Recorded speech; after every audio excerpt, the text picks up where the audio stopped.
Welcome back to Screen Preach. Hello, and welcome to Movie Phone.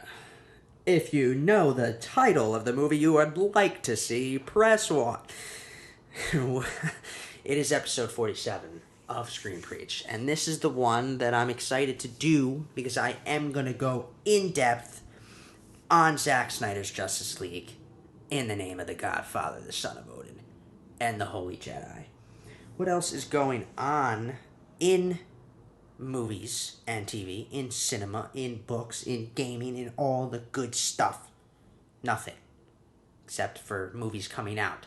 Keep in mind, Godzilla vs. Kong is out. Right? Or is it next Friday?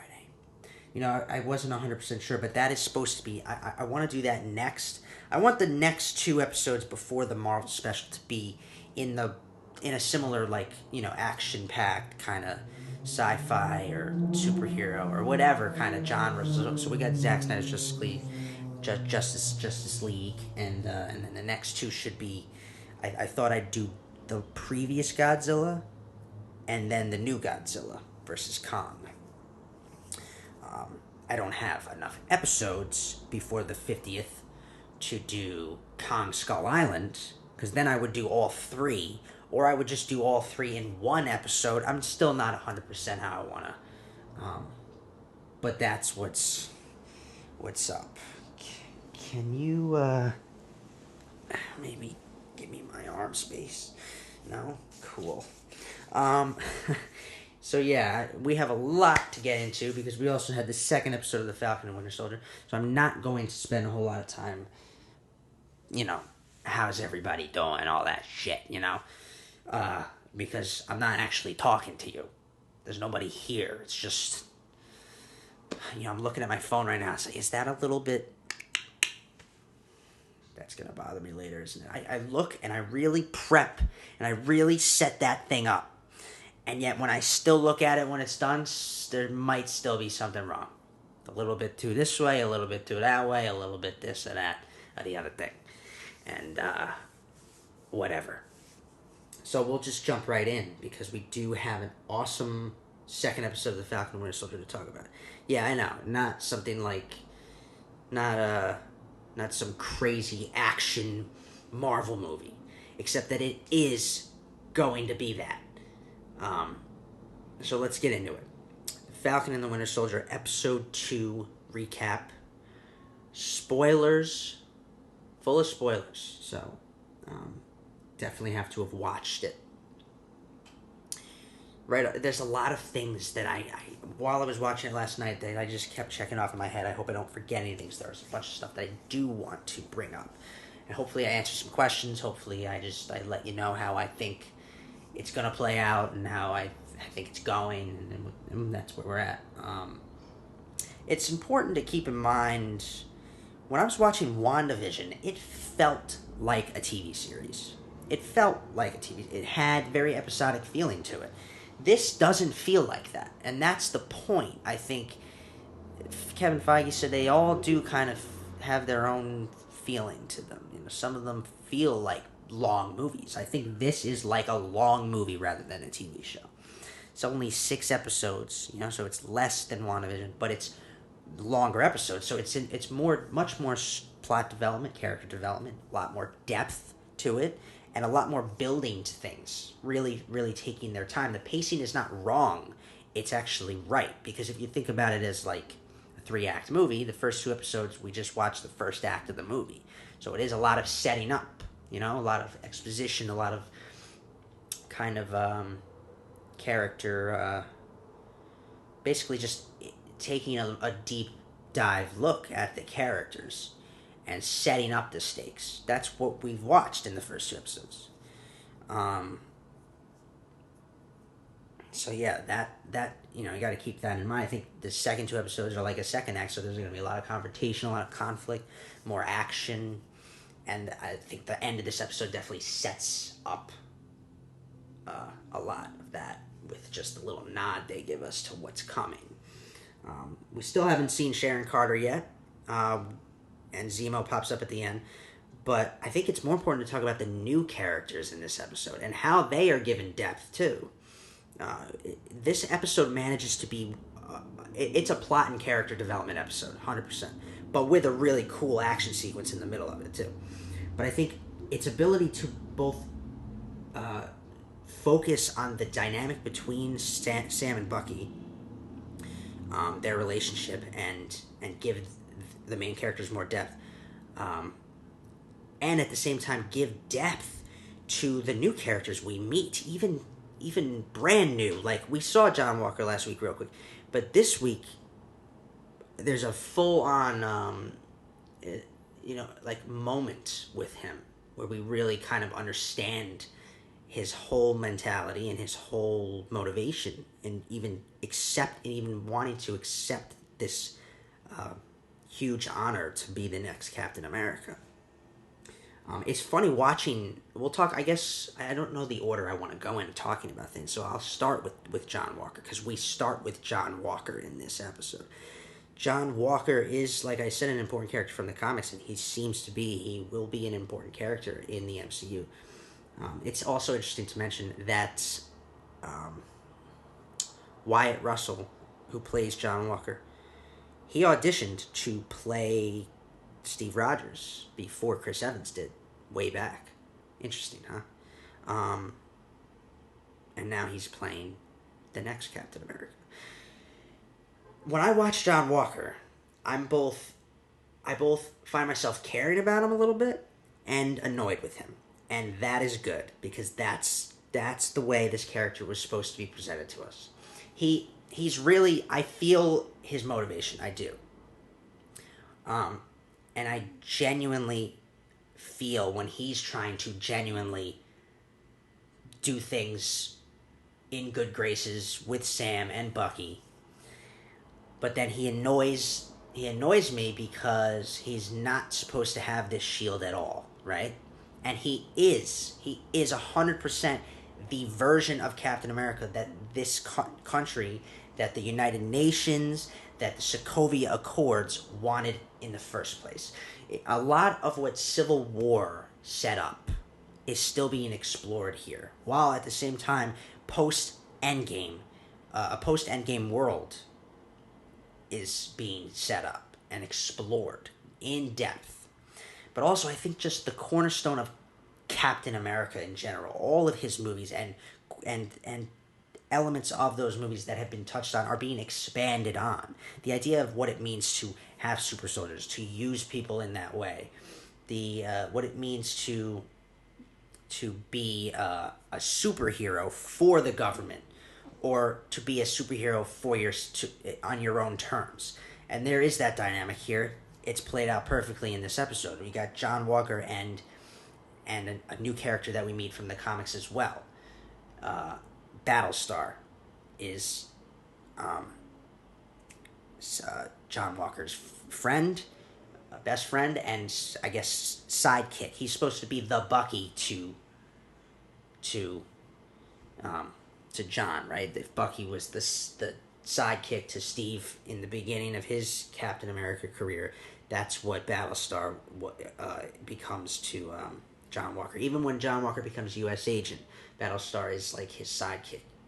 And in the comics, I guess it's similar in this regard, because it doesn't appear that John Walker or Battlestar have superpowers, right? They're just soldiers, but they're the best regular, non-powered or enhanced soldiers that the U.S. government has, right? And they approached their greatest soldier, John Walker, to be the new Captain America, and he passed all the tests in order to do it. But I think that, the dynamic, the difference, the contrast between two heroes who have to abide by the rules and the laws, and two superheroes who are kind of rogue and on their own, right? Sam and Bucky. If we get that dynamic, and I think a lot of little things just hint at what it would be to what motivated the government to make this move in the first place. They couldn't get Steve to sign the Sokovia Accords and be on their team, so they made a new Captain America for that purpose. Like, they have one who's going to follow their rules, He's going to be their puppet and do what they need on their terms, right?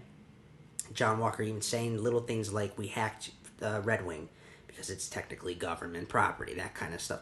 It just shows how much the Sokovia Accords is still in place for superheroes, right? And then, of course, John being super nice to them the whole time I genuinely felt it, but at the same time, you knew it was coming, right? What he was going to do. He said, you don't want to work with me? Then stay out of my way. So it's going to be like a love-hate thing. As you get to know John more, it's like, you don't deserve to wield this shield in our eyes yet, but he may still prove that he's a hero in his own right, right? And we might be able to relate to that or care about that. Because at the end of the day right now, it's can I have my arm space? I don't like being up yeah, thank you, dog. Good girl. Yeah. I don't, Sam is supposed to be Captain America, not this kid, right? So, this is a good episode for expanding on that idea, but most importantly, it's a good episode for Sam and Bucky and their relationship, right? So this is a big episode they finally meet up and they team up, but the most powerful scene, there's a lot of staring in this episode, right? Their whole brotherly dynamic is played out. Because there is like this father and brothers kind of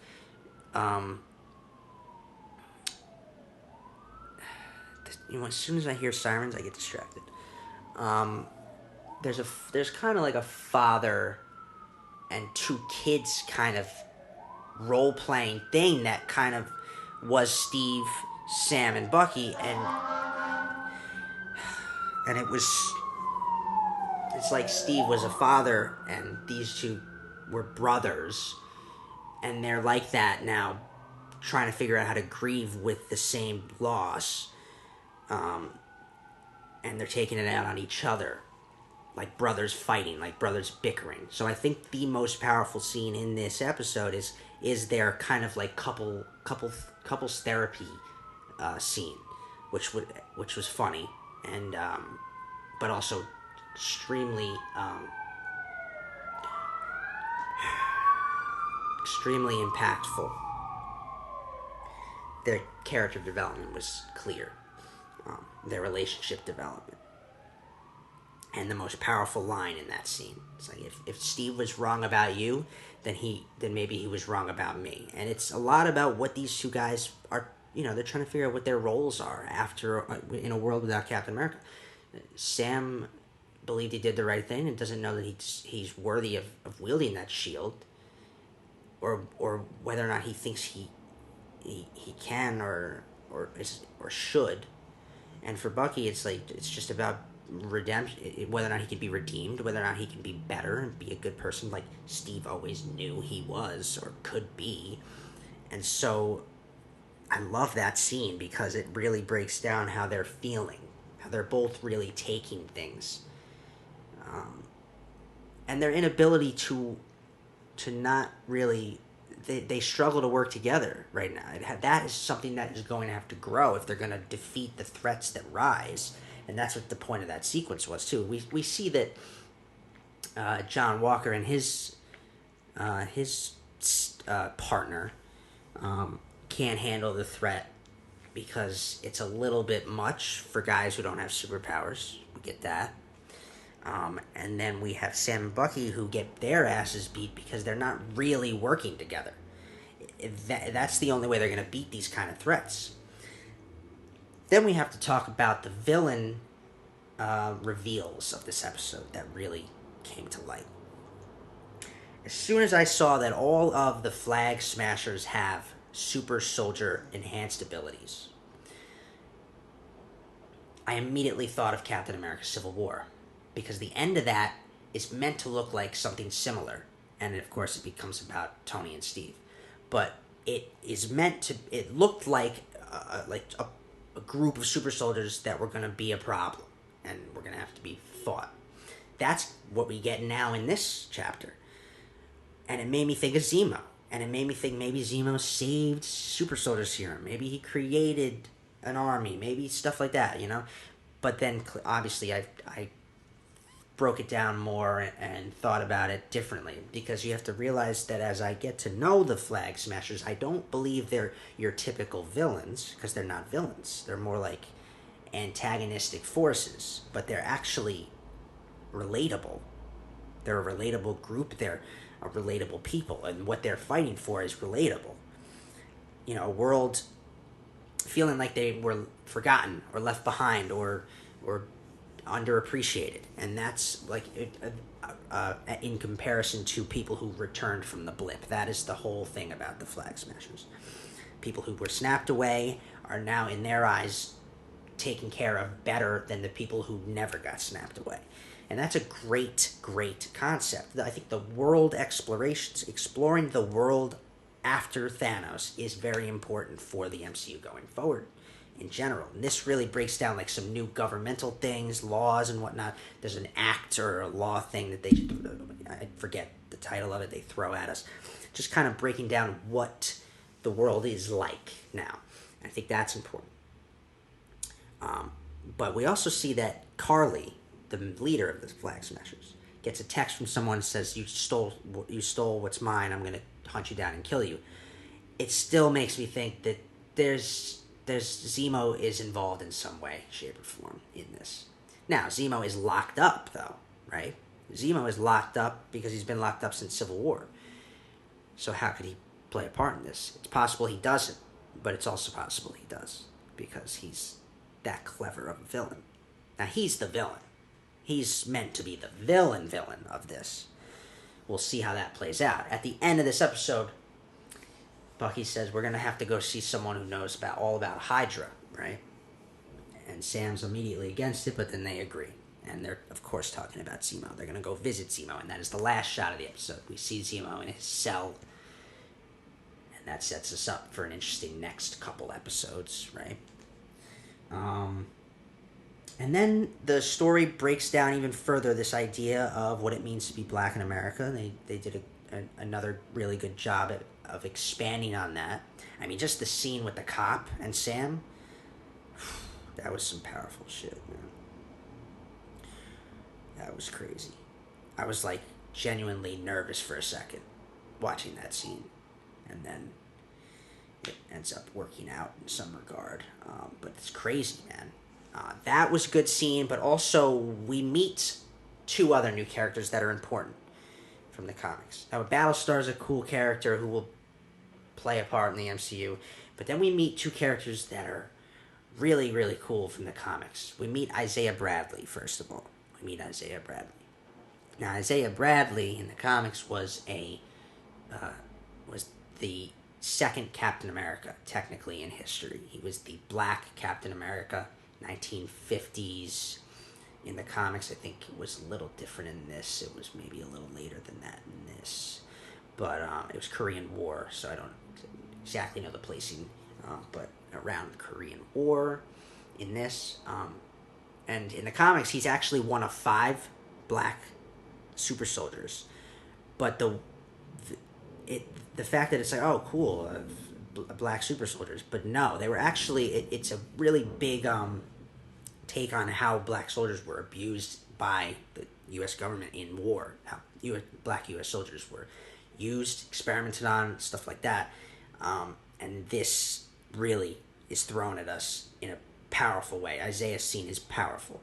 We see that he's a super soldier clearly by his strength and everything. The fact that he tells us he beat the shit out of Bucky at one point, and ripped off his arm. But then when he tells us what he went through becoming a super soldier, and then after his time serving as one, is really, really, like, really super relevant, super powerful. And it opens up the door, by the way, for Isaiah Bradley as a character in general. You can do a flashback series. You can do a full-on storyline about Isaiah Bradley if you wanted to. You cast somebody younger, everything. You do the whole storyline. But more importantly than that, we get a brief glimpse of his grandson, was it? Or son?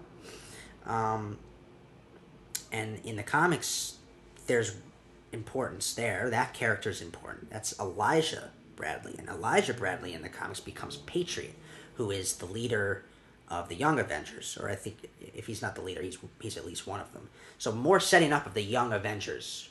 Very, very tiny hint of it here, too, that you wouldn't even notice if you didn't think about it or look it up. But Elijah Bradley was shown to us. Now, we didn't get a name or anything. They could have changed the name. I don't know. Maybe even it's not even really him, but I think it's probably him. So there's another nice setup, and just the meeting of those characters was really cool to have fit in this episode and be given depth and not stray away from the main storyline of the episode at the same time. It was all around. All the weaving together of plot lines was very very well done. Now it's not super action packed, but we're building to that, and we get thrown in the mix. We get a lot of that buddy comedy energy now that we knew would come, and I was laughing. I mean, their partnership in the movies, it's picking up where we left off. They never got along really. They would always bicker at each other. It's picking up from that.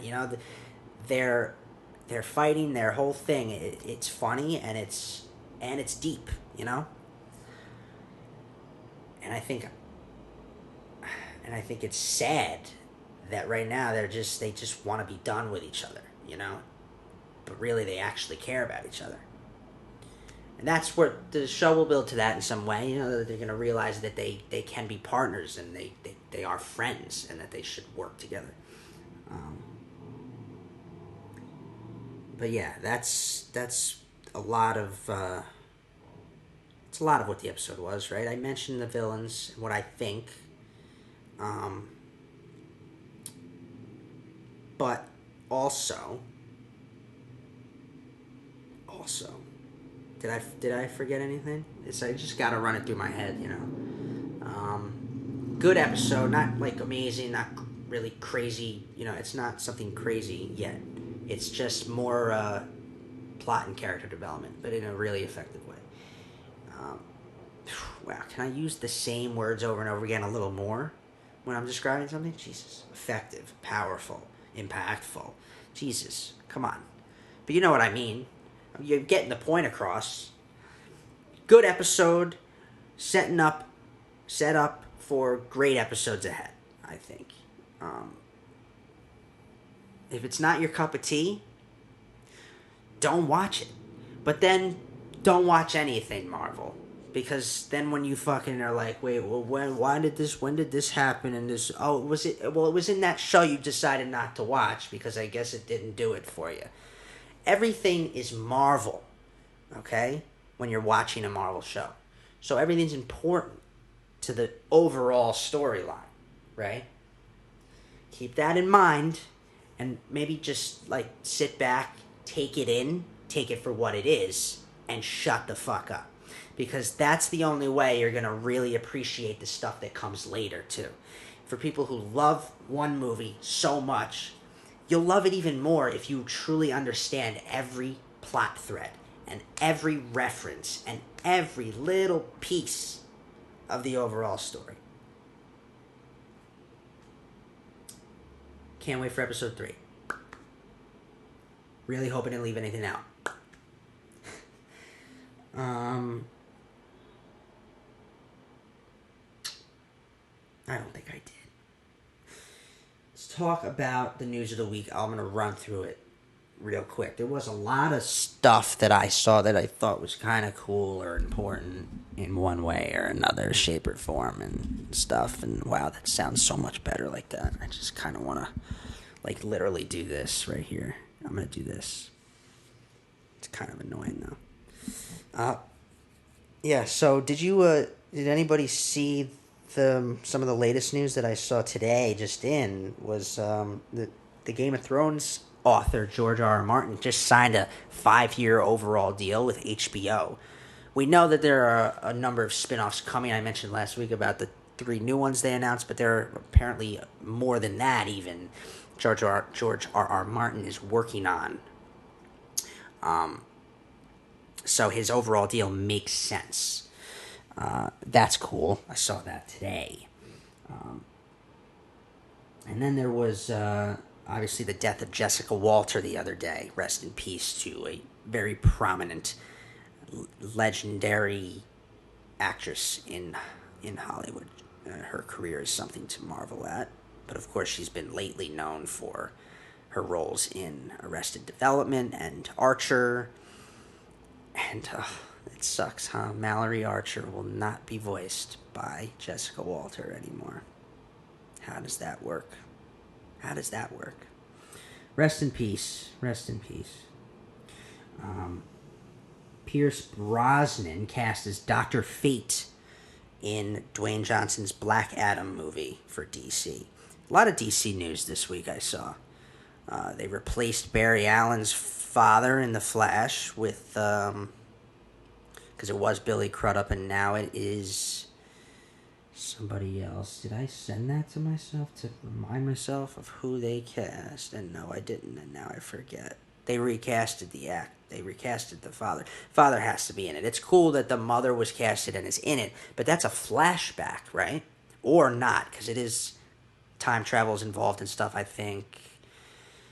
I mean, if it plays out anything like the TV show played it out, yeah, the mother can be in it because, I mean, the mother, she's killed, but she was in it because he went back in time, so that kind of stuff. But the father needed to be in it. The father's still alive, he's in prison, all that stuff is important for the story of Barry Allen.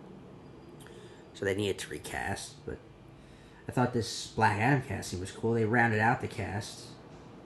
Casted a good chunk of people. Sony is making a Ghost of Tsushima. I think the T is not pronounced T. Ghost of Tsushima. The video game, which I am dying to play. I don't have a PlayStation, but I've been dying to play it. I will get a PlayStation to play that game. Sony's making a movie adaptation of Ghost of Tsushima, and the John Wick director Derek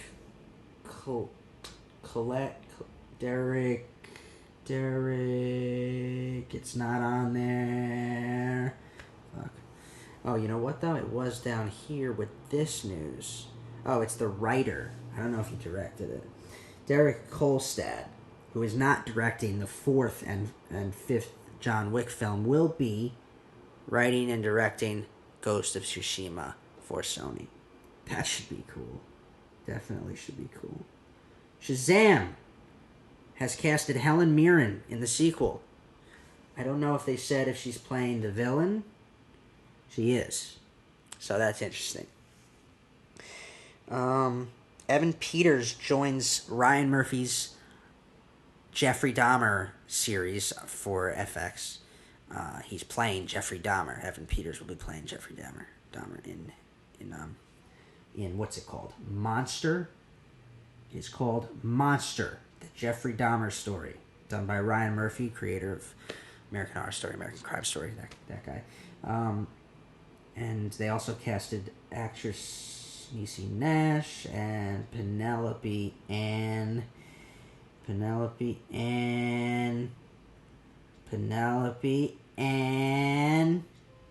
Miller. Jesus Christ. This is what I'm dealing with this fucking computer. What else? Chris Rock and Samuel L. Jackson's Saw sequel moves up in release date. Didn't even know there was a Saw sequel with Chris Rock and Samuel L. Jackson in it. Literally just saw that was a thing this week. So that's interesting. What the fuck is that about, man? Is it like comedic or is it serious? Not that I don't think Chris Rock, he can do dramatic shit. I'm not saying he can't, but I just wonder, because horror has a comedic element to it in general. I think sometimes I get so scared at something I just laugh, or something comes off as, I don't know. The Saw movies too. Didn't they always have some kind of comedic element, like deep down underneath all of it? You could laugh at something in those. No, I don't know. Whatever. Yeah. What else happened? Black Widow. That was the big thing, that they moved Black Widow to July, and they moved Shang-Chi to September. They didn't move anything else, so that's good.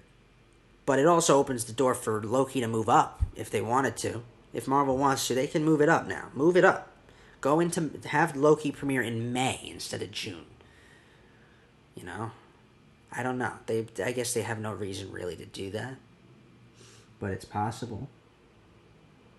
Martin Freeman has revealed that he will return in Black Panther 2 as Everett Ross. So that's cool.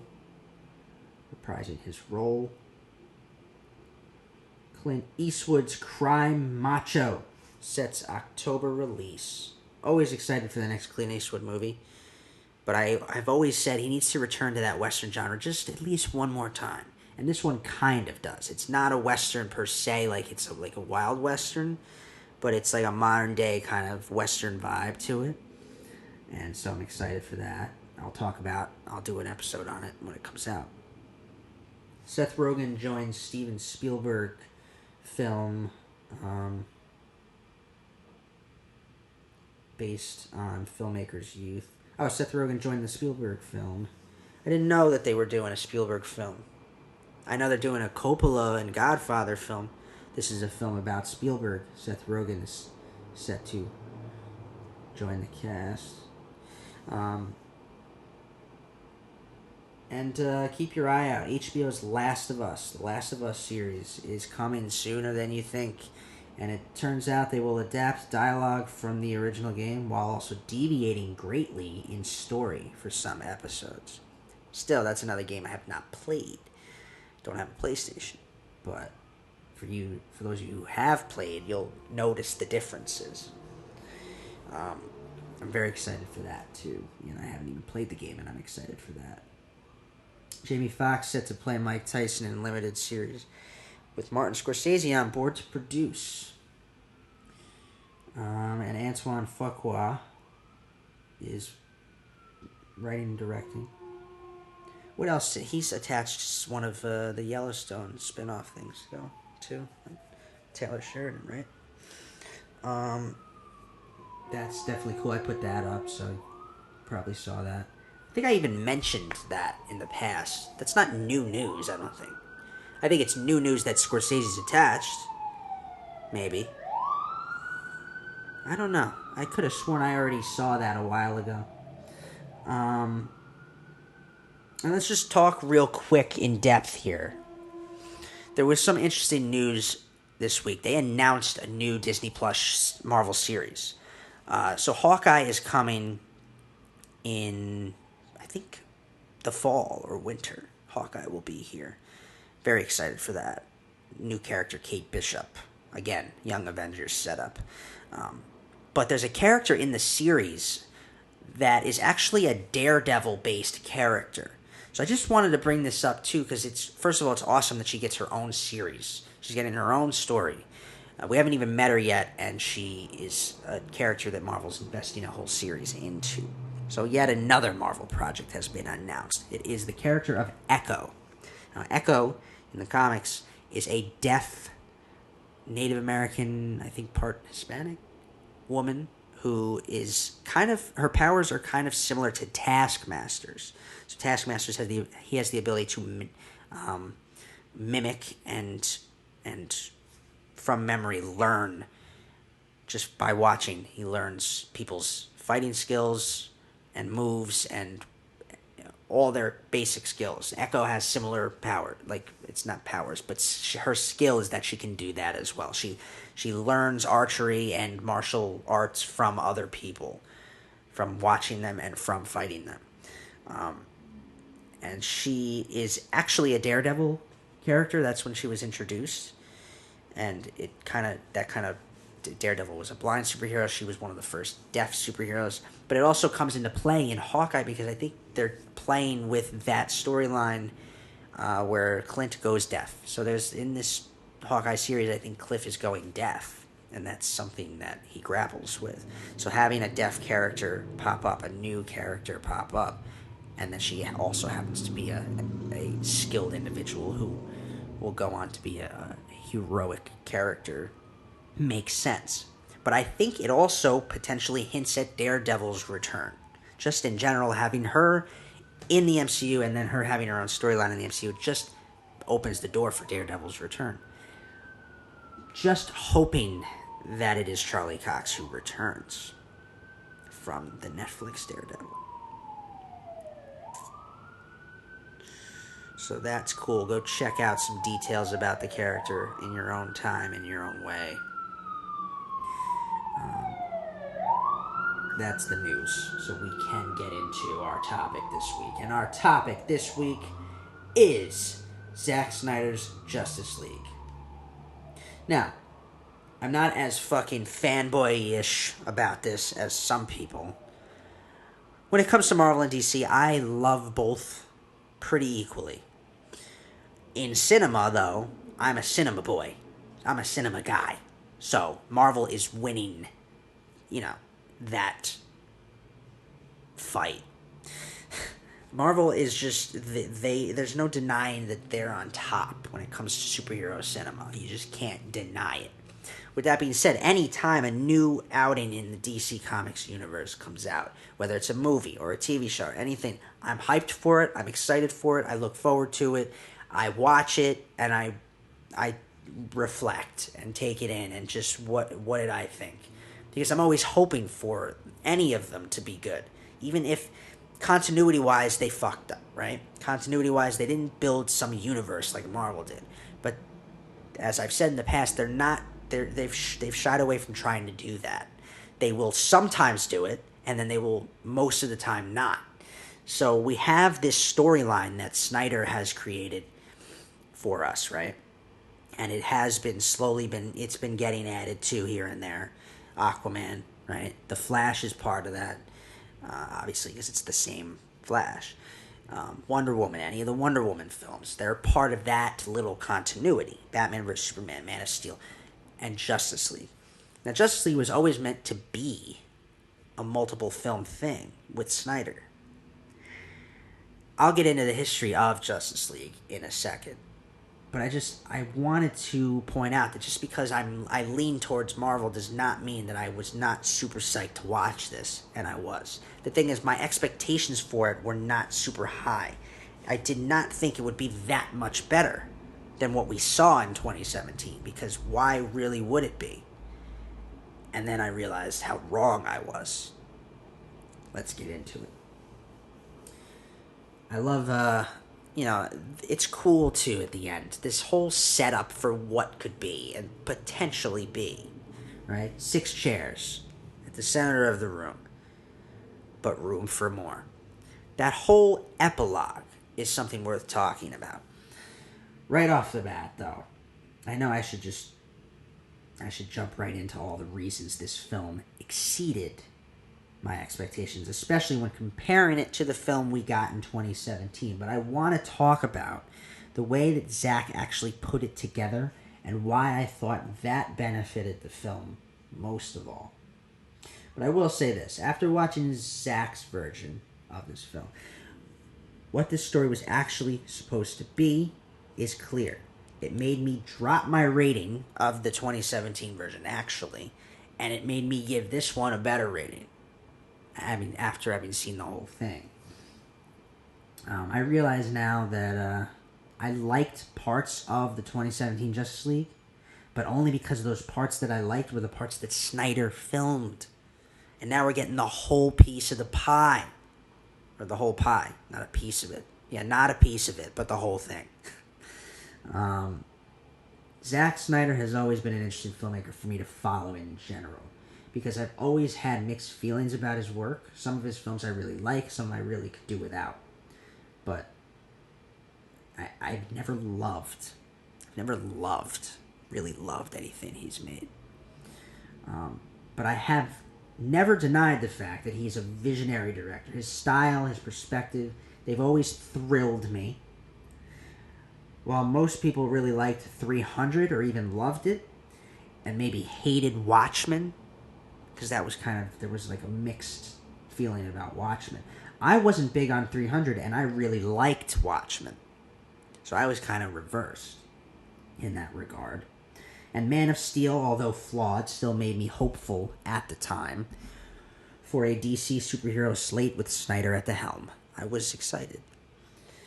Then, of course, I was super disappointed by Batman vs. Superman. I just was. I was a part of that group of people, and that was a big group of people that were just underwhelmed by that film.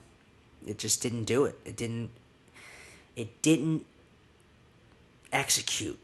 It didn't come across the way I expected it to.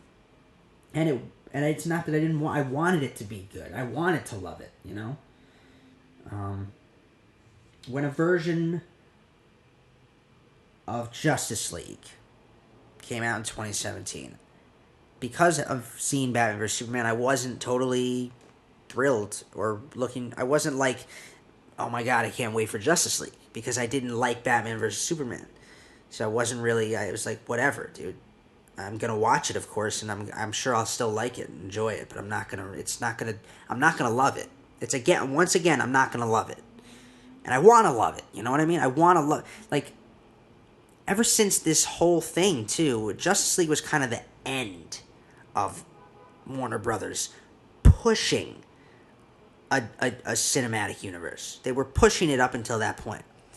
Then after that, they embraced the idea of maybe a multiverse and, like, just kind of making individual stories and just kind of going with the flow, doing anything they want with the characters and the IP that they have. And it was a good decision, because there have been good ones. Now, that's worth pointing out. I have loved, actually, some of the solo or individual stories. I loved Joker. I loved Wonder Woman. I loved Birds of Prey. I want to love the Batman when it comes out. But it's, but before that, right, it was this whole pushing, trying to make a cinematic universe like Marvel and not executing it properly thing that they were doing. I wanted to love all of them. I wanted to love Justice League, but I knew I wasn't gonna. And then, of course, it ended up being that the Justice League that came out wasn't even Zack Snyder's Justice League. But at the time, I thought, well, it's probably not that much different, right? And I don't love it.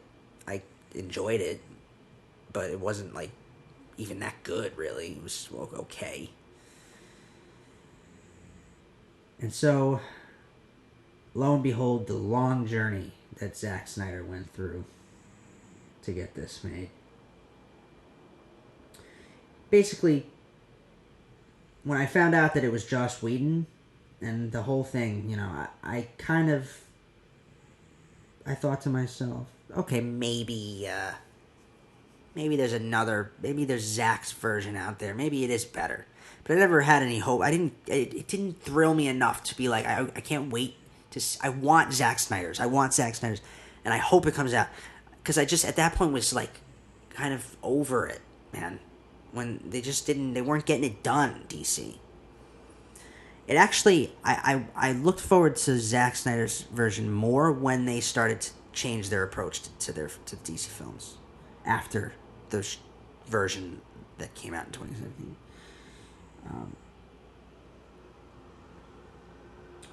But here was an instance where I was genuinely shocked at how much I enjoyed this movie.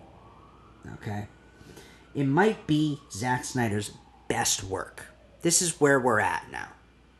When I saw that it was announced that it was going to come out this year and everything, it's like, how much better could it really be? And then my expectations were exceeded. I thoroughly enjoyed it. I'm getting into what I said I wouldn't yet right now. Am I? Yeah, I don't want to talk about the journey of Snyder making this yet. Let's talk about plot, character, structure, that kind of thing. I said how the way that this came out, the way that Zack put it together, was extremely beneficial for why it turned out as good as it did.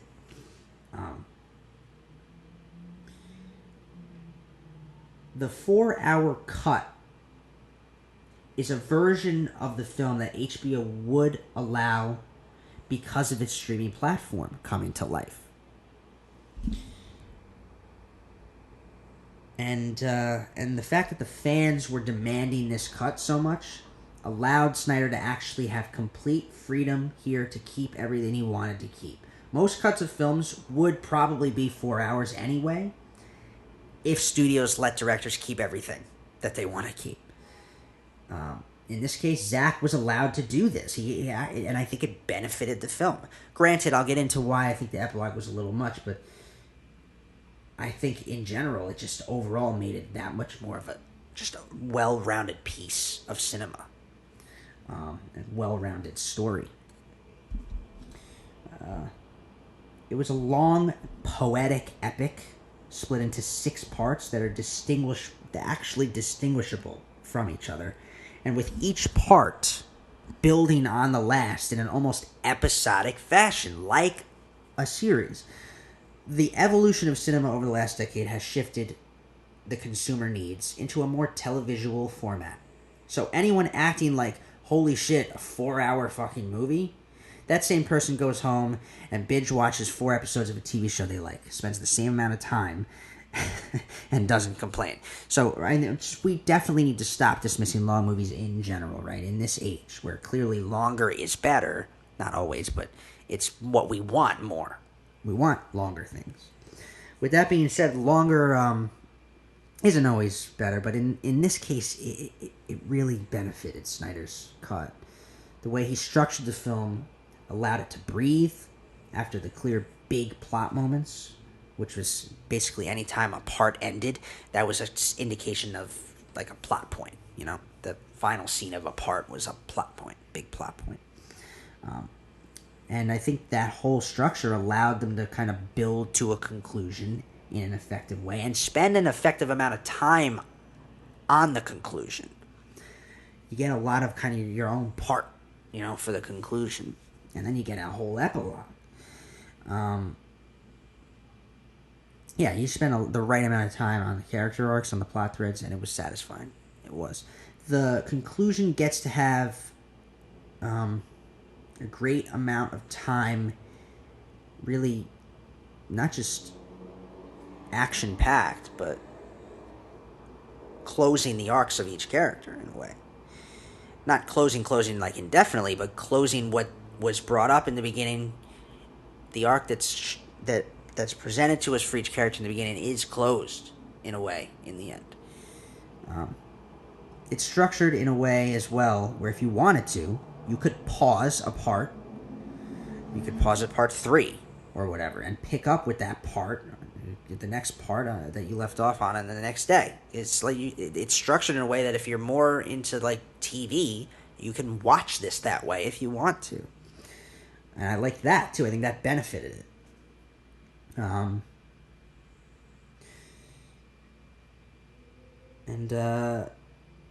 It really just suits the watching habits of a lot of people these days.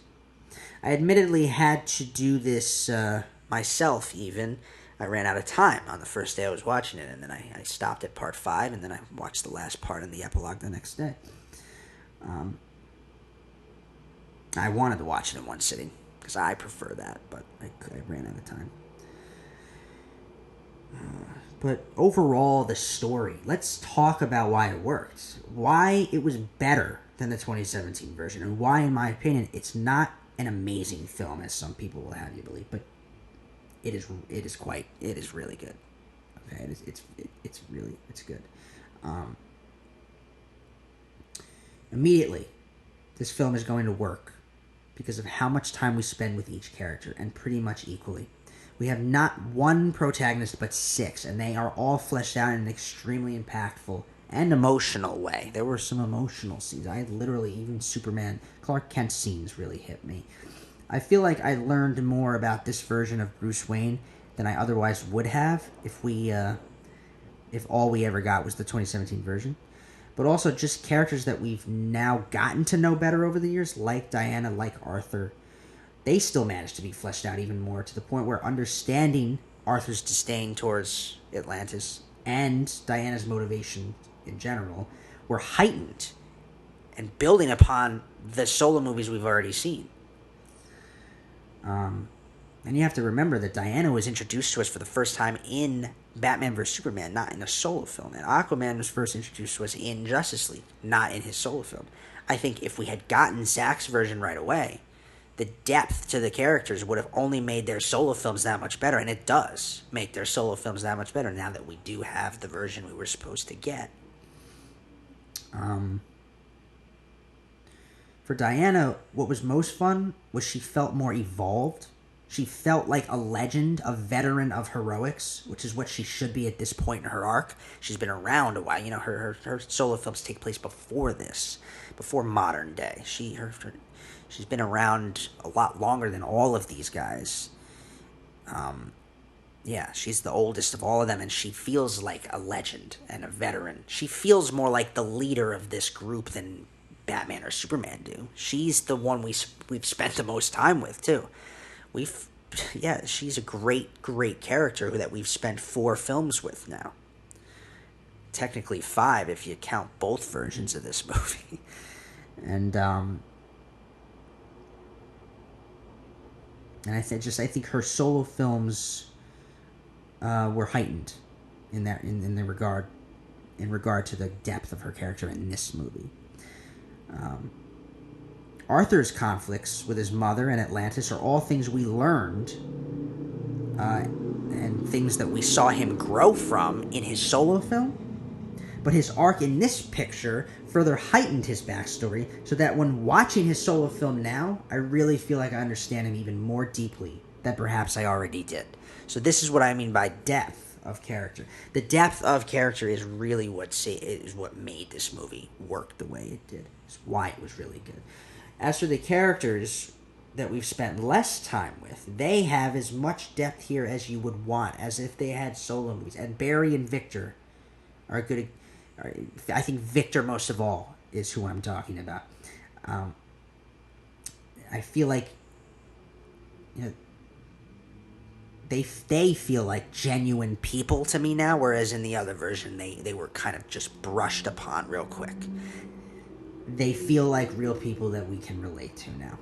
That's what this movie did to those characters, for those characters. It makes me more excited to see them both again in the upcoming Flash movie. I think they are both in that. I think Victor Stone is in the Flash movie. So, and he's, by the way, Ray Fisher's open to doing a solo movie too. He said he would want Zack Snyder involved, of course, if he did it.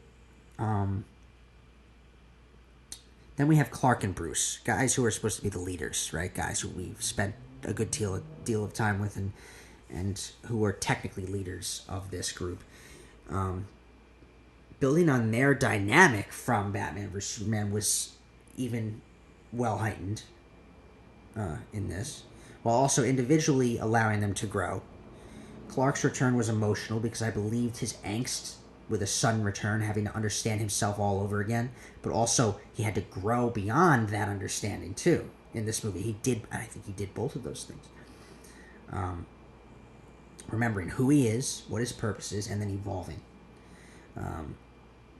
Hence, even I thought the decision of the black-suited Superman, this is my take on it, okay? I think it was actually very effective because, in my opinion, it symbolizes the next step of his evolution. Whereas the S always means hope, right? The colors mean something. The colors that he picked, red and blue, meant hope for Earth. That was the red and blue. The black, which is more closely compared to the original color of his father from Krypton, that symbolizes hope for everyone. So I think him picking the black suit is, now I'm a symbol of hope for the universe or the galaxy or whatever, for everybody that needs protection from this threat. That was, in my opinion, why the black-suited Superman made the most sense. And Bruce Wayne, this version of him feels more like an embodiment of all iterations of the character. Seeing a Bruce Wayne in this state, in this time in his career as the vigilante, was somehow more effective in this than in his previous times on screen. So seeing a veteran Bruce Wayne felt more normal, having seen so many young rehashes of the character. But we understand Bruce Wayne more than any of these characters because, including all the other versions of him, we've spent the most time with Bruce Wayne, with Batman. Think about how many Batman movies there have been. So it was important to have that character presented to us differently than before. And I think it was done more effectively in this than if we had only ever just gotten that one 2017 version of Justice League and Batman vs. Superman. We would always be disappointed with Ben Affleck's Bruce Wayne. I am less disappointed with Ben Affleck's Bruce Wayne now. It only feels right that this version would be a weathered one. It takes the character in a new direction and made the character more fleshed out on screen. In ways, this film even helped heighten parts of Batman vs. Superman, mostly because the growth of Bruce, Clark, and Diana from that film is resonant. There's no denying the character development was what I think made the film work.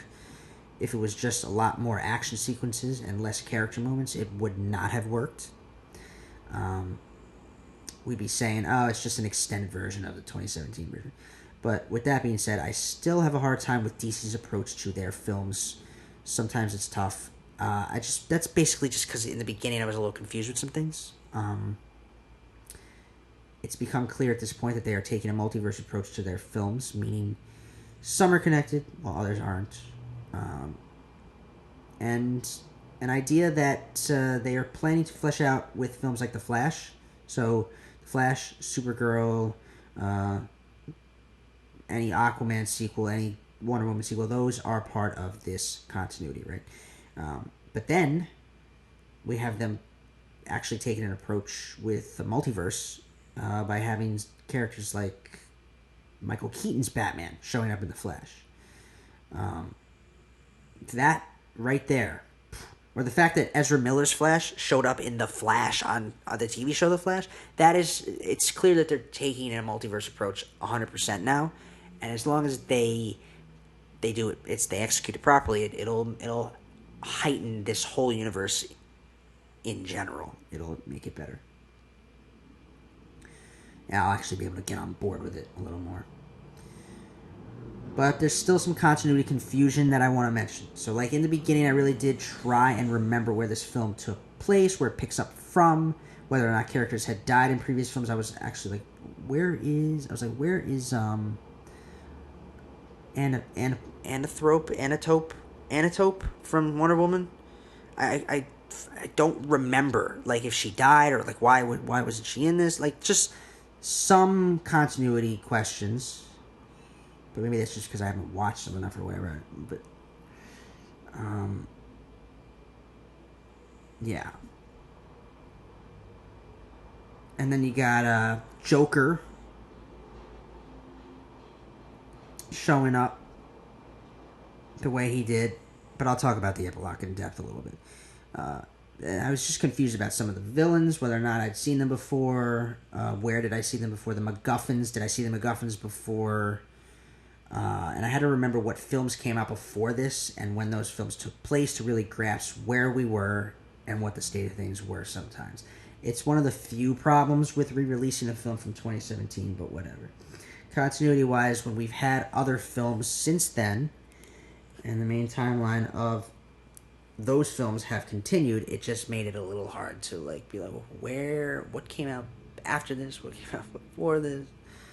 Because there are things in the beginning that you have to kind of, work through on your, in your head and be like, okay, this is where we're at, and let's take it from here. Because you're asking fans to go backwards, and it just gets a little confusing. It's not really something that affects the film as an individual story, though. So that's not even. It's whatever. I think something that did affect the individual story, something I had a problem with sometimes, was that there were scenes and moments that were thrown in by Snyder that had no real purpose for being there other than to be literal fan service. But I don't think it hurt the plot, though. That's what was so brilliant about what Snyder did here. Throwing Martian Manhunter in the film for 2 seconds was okay, cool, but pointless and otherwise confusing. Like, you see him again at the end, but he shows up in the middle there, and you're like, why, dude? Who is this? And what's his purpose? And you're wondering, does he have a purpose in the overall? So he ends up not having a purpose. So it was kind of just pointless for him to be there. The whole epilogue we'll talk about. Because we had, I mean, even before the epilogue, we have moments with Green Lanterns popping up in flashbacks. Makes me wonder if what's going to happen there. Joker's moment in the film was honestly the most poorly constructed scene. No real reason for it. The whole epilogue is really kind of just a fan servicey melting pot, right?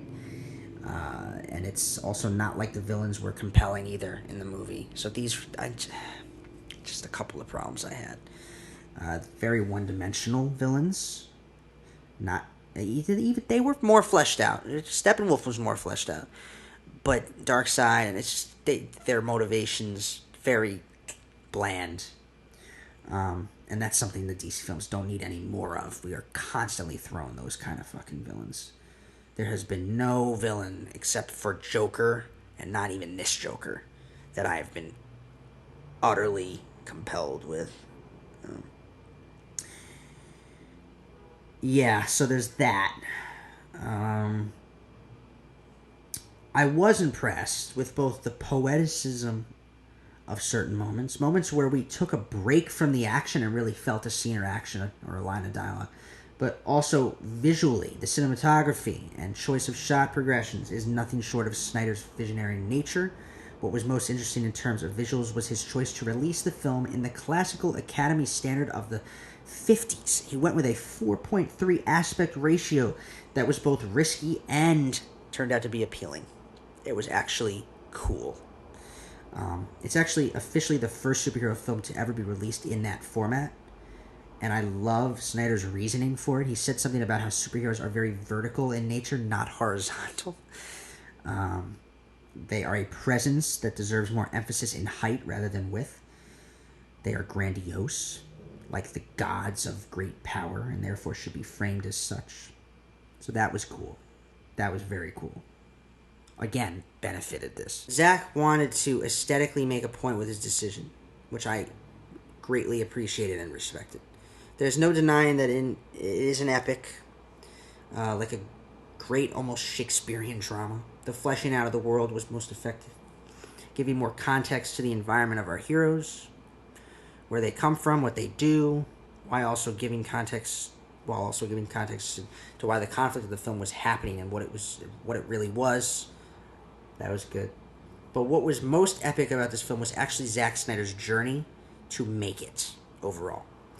It was a long, hard, and painful journey that finally came to fruition.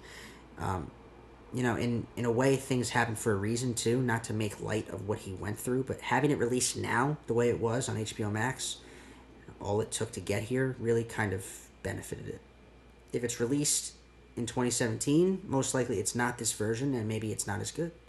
Seeing Zack's full and complete vision come to life is what made it as good as it was. It also further fuels the discussion of art versus commerce in a way, of course. Better always to be the discussion, better discussion of art and commerce, not versus commerce, which for the most part it is. Artists and studios do tend to make it work. But every now and then you hear about a studio butchering a project. Point in case with this, what they did to it in 2017.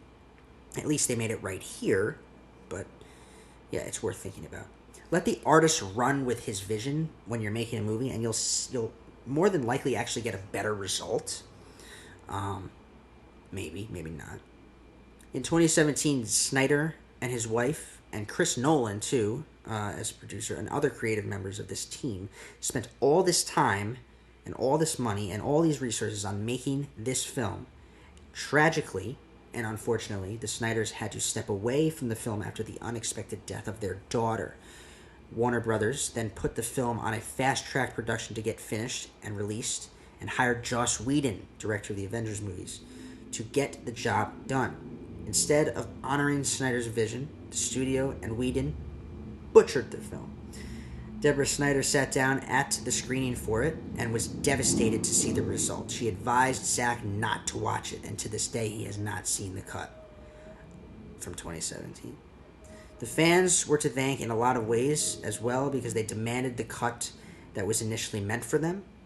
After finally getting the go-ahead from the studio, Zack and his team went back to work, not only polishing what they had, but also shooting some new material too, to make his vision come finally to life.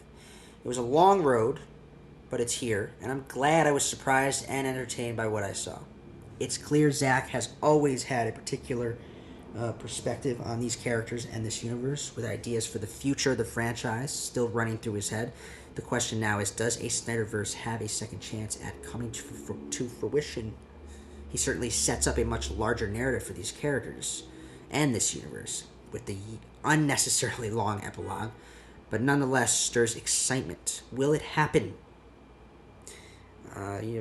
Fans have been now seriously tweeting and petitioning for the Snyderverse to continue. Justice League 2, Justice League 3. Snyder has plans for them. Will it happen? Actually, there's a possibility it can now, because of this release. My rating. Depth of character and plot, along with effective set pieces and visual choices, allowed for an overall success, despite some connectivity hiccups and unnecessary scenes. I give it an 8.5 out of 10 overall. It was really good. My first official really good rating. I'm going to change up my rating system a tad, just for some movies that are a little more good than regular good, you know what I mean? This was better than, The Gentleman. This was really good, The Gentleman was good. You know what I mean? Something like that. I'm going to change my ratings a little bit. 8.5, really good movie. In my opinion, of course.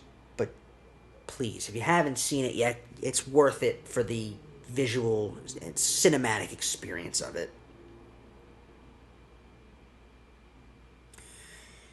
We will move on here and finish up this episode. Let's do a fact. Let's give you a little information about a movie. Let's keep it all in the same genre, too.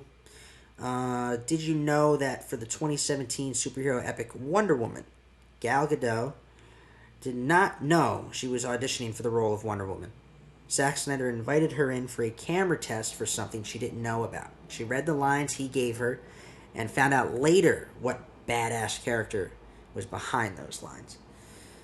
On top of this, an interesting fact about Wonder Woman was that it was banned in Lebanon upon initial release because of the war at the time Lebanon was in with Israel. Gal Gadot, being Israeli and even serving in the Israeli military, gave Lebanon reason enough to ban the film nationwide. Gadot and the other... I keep forgetting, am I saying it right? Gadot, and the other women playing Amazons in the film also went through extensive workouts for the film. They consumed 3,000 calories, worked out 2 hours, did 2 hours of swordplay, and then 2 hours of horseback riding every day in preparation for the film. Gadot herself gained 17 pounds of muscle for her role. Pure dedication. And then questions for our segment about what, let's talk about what I asked last week and I put up on Instagram as well. Who is the greatest movie villain of the 21st century? Let's see what people said. I had a nice debate about it too, a discussion. I tried to narrow it down too with the 21st century. If we did the all-time debate, it's a lot, I still think even that debate, Joker could win. The Joker wins for me. The Joker in The Dark Knight, that is the greatest villain in cinematic history. For a time, all-time debate, it was probably Darth Vader, and then he's redeemed, so he's not really, he's more of it's a tragic figure than a villain, so that doesn't really work anymore. But then there's Darth Sidious, Emperor Palpatine, who is the villain of the whole Star Wars story. There's Thanos, Voldemort. And then some of our just regular dramatic films, like J.K. Simmons' character in Whiplash, or Rosamund Pike's character in Gone Girl, and I just think there's a lot. Some people said like Javier Bardem in No Country for Old Men is a good one. But yeah, it's Bane is a good one. So I think Joker's still. Most people will probably say Joker. But this week, let's do a simple one that goes with the theme of the week. What is your favorite DC film of all time, not including the Dark Knight trilogy? Not, because it's very hard to put anything above those when we're talking about DC Comics. For me, it's probably the 1989 Batman with Michael Keaton. I really love that one. But I could also pick Watchmen or Wonder Woman or the original 1978 Superman. So what would you pick, not including the Dark Knight trilogy? Let's do a quote and then let's get out of here. If you can name this movie, of course I will give you the hint. Now I give a hint. I, of course, will... I still think I'm going to do the free shirt thing. I think... But now I have the Patreon, too. Which makes more sense. So try to name this. You see, Doctor, God didn't kill that little girl. Fate didn't butcher her, and Destiny didn't feed her to those dogs. If God saw what any of us did that night, he didn't seem to mind. From then on, I knew. God doesn't make the world this way. We do. Name that movie. Remember the genre. And your hint is the actor, Jackie Earle Haley. The decade, the 2000s. So not last decade, but the one before. Yeah, name that movie. Let's wrap up this very long episode where we went in depth about a lot of stuff. Good episode, fun episode. Follow me at Screen Preach. Follow the show at Screen Preach. Follow me personally at Benji. Check out my website at benmorgantistory.com. Subscribe to BMS Studios on YouTube for episodes of the show, for segments, for any of my content. The website is for my written work. The YouTube channel's for my creative content. And, yeah. Support me as a creator. Support the show by going to patreon.com/preacher and becoming a fellow Screen Preacher. And, yeah, that is the show. That is it. So, you can find the show on YouTube, or you can listen to it wherever you listen to podcasts. Thanks for watching. Come back next week for another episode. Again, I'm going to try to do Godzilla, and then we are 3 away. Well, now we are 2 away. 3 away. Big 5-0, episode 50 coming soon. The Marvel Cinematic Universe special episode. Thanks for watching, guys. Or listening.